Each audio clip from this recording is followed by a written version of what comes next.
Circle के जो problems होते हैं वो इनके बेसिक फार्मूले पे लगाए जाते हैं। यहाँ पे हमने 7 क्वेश्चन दिए, एक एक का सॉल्व आप देखोगे और उसके बाद में घर पे प्रैक्टिस करना।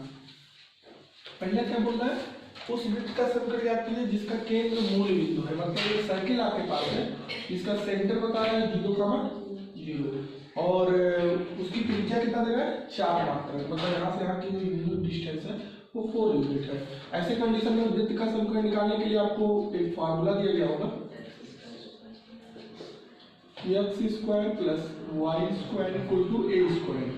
ए जहाँ पे त्रिज्या आता है तो x square plus Y square equal to A का कितना मान है 4 स्क्वायर, मतलब आ जाएगा x स्क्वायर।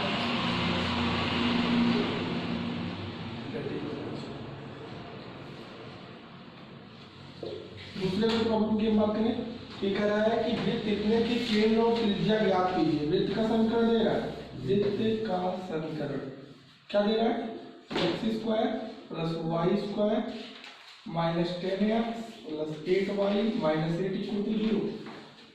चूंकि सामान्य समीकरण क्या होता है, x square plus Y square plus 2gx plus 2fy plus c equal to 0 से तुलना करने का।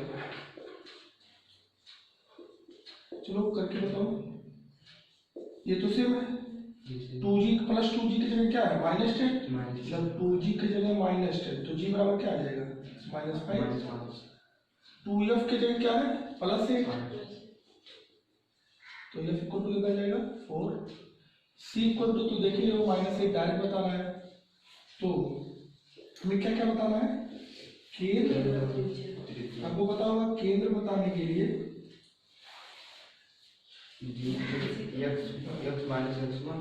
माइनस जी और माइनस से बताया होगा फॉर्मूले का, माइनस जी की वैल्यू -5 तो +5 बन जाएगा और यह -4 हो जाएगा। त्रिज्या के लिए भी वहाँ पे एक फार्मूला होगा, रूट में G square plus F square minus C. तो जी का स्क्वायर कराओगे तो 25, एफ का स्क्वायर कराओगे तो 16 और माइनस सी का -8 रखोगे तो +8, तो कितना हो जाएगा 49। तो कितना मात्रा आएगा, मतलब केंद्र आपका निकल गया है 5 का -4 त्रिज्या 7 मात्रा, क्योंकि दूसरे क्वेश्चन में आपको पूछा था। तीसरा प्रॉब्लम क्या है, उस वृत्त का समीकरण देते हैं, इसका प्रचार समीकरण, वृत्त का प्रचार समीकरण दे रहा है। प्रचार समीकरण दिया हो, x बराबर दे रहा है क्या -2 प्लस 3 cos थीटा। तो यहाँ से हम cos थीटा का मान निकाल लेंगे, इधर करेंगे तो x + 2 हो जाएगा कि नहीं, इक्वल टू 3 cos थीटा। तो cos थीटा बराबर क्या आ जाएगा 2/3। वाह, y बराबर क्या दिया था 1 + 3 cos थीटा sin थीटा। तो y -1 करोगे तो 3 sin थीटा, तो sin थीटा बराबर क्या हो जाएगा 1 - y -1/3 इक्वल टू।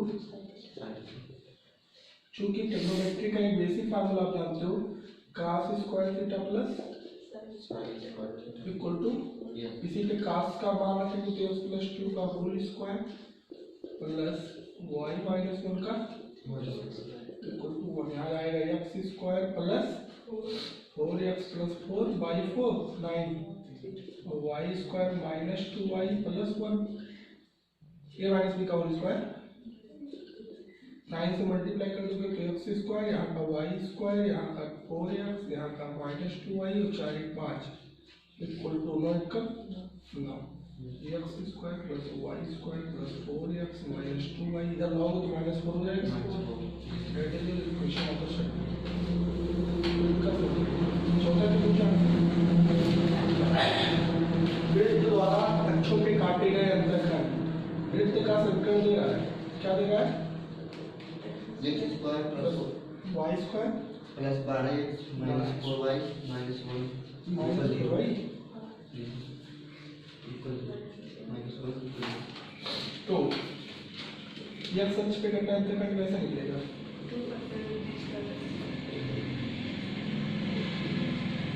क्या फार्मूला 2 √g² - c। तो 2g का वैल्यू क्या आएगा अब तुलना करोगे तो 2g बराबर 12 आएगा, तो g बराबर +6 आएगा, तो 6 36 माइनस माइनस इसी का मान 1 आएगा तो प्लस 1 हो जाएगा, तब 2 37 मात्रा यही। और एक और क्या निकालना है, y h पर कटा,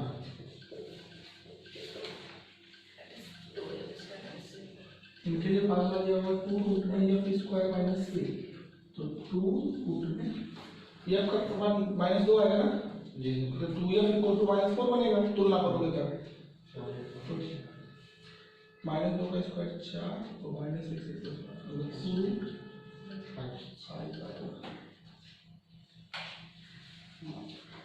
आपके आंसर।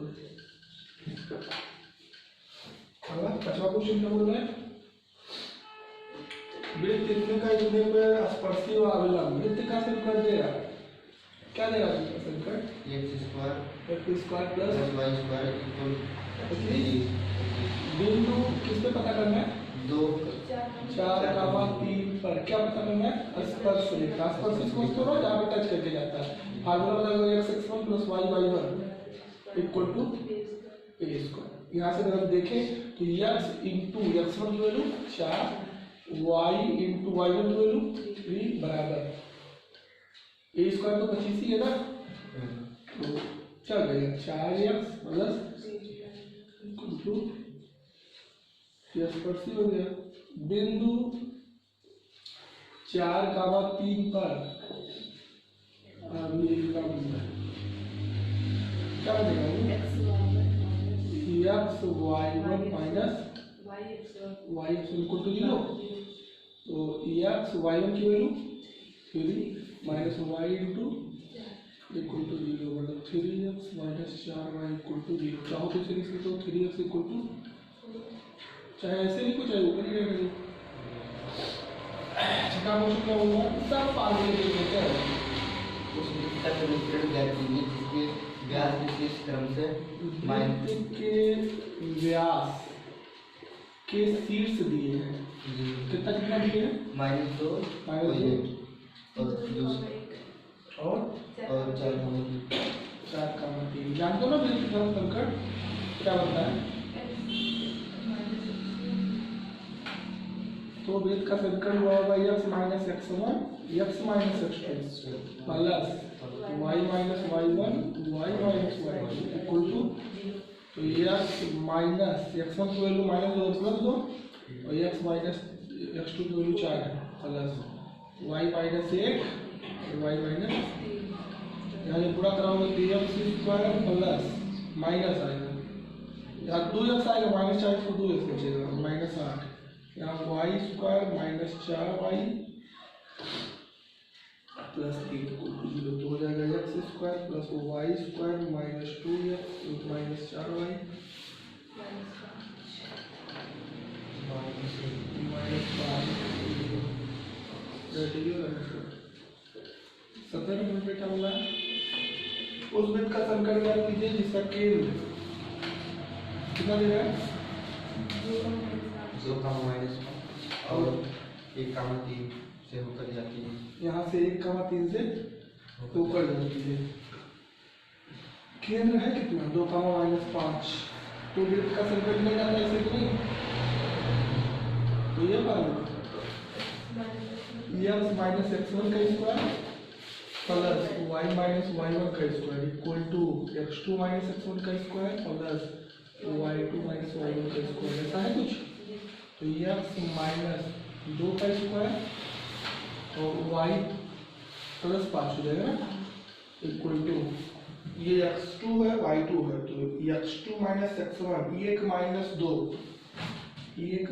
2 का स्क्वायर और प्लस 3 प्लस 5 का स्क्वायर, यहाँ आएगा x माइनस 2 का स्क्वायर प्लस y प्लस 5 का स्क्वायर और इक्वल टू, यहाँ 1 हो जाएगा, वहाँ 8 64 चाहो तो इस स्क्वायर को तोड़ देना, चाहो तो इसे रख देना।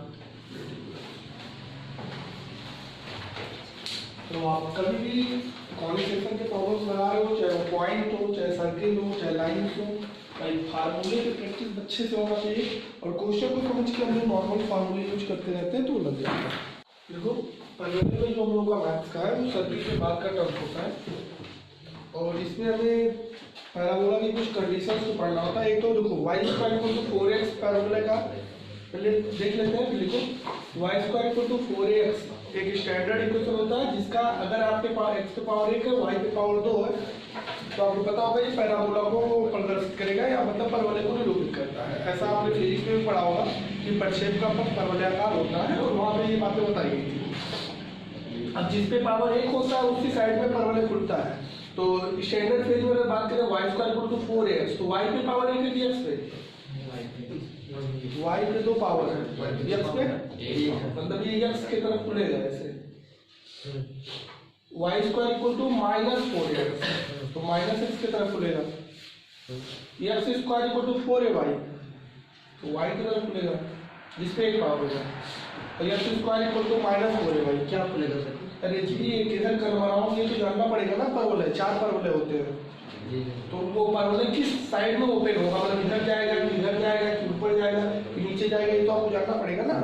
तो उसमें आपको ये इक्वेशन से ही क्लियर होता है कि हमें किस इक्वेशन से कैसे जैसे y स्क्वायर को तो -4ay तो -y आ रहा है तो -y की तरफ यहाँ +y आया था +y की तरफ यहाँ +x आया था -x की तरफ +x आया था +x की तरफ। किसी की भी शीर्ष नाभि और नियता होती है तो शीर्ष हम इस पॉइंट को बोलते हैं। नाभि यहाँ से a दूरी पे होता है और नियता एक लाइन होती है जिसको डायरेक्ट्रिक्स कहते हैं। तो ये निकालने के लिए आपको फार्मूले बेसिक आना चाहिए।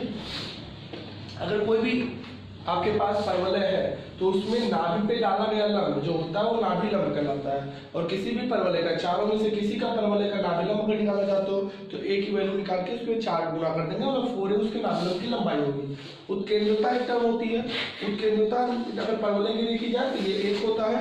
आगे दीर्घवृत्त पढ़ोगे दीर्घवृत्त में 1 से कम होता है और परवलय में 1 से ज्यादा होता है। तो यहाँ पे आपको रखना कि ये वैल्यू 1 होती है।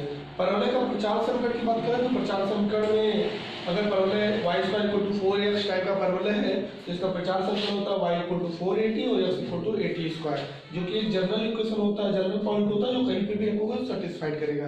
जैसे वृत्त में आपका था प्रचार समीकरण वहाँ क्या था x equal to x1 plus a cos theta और y equal to y1 plus a sin theta.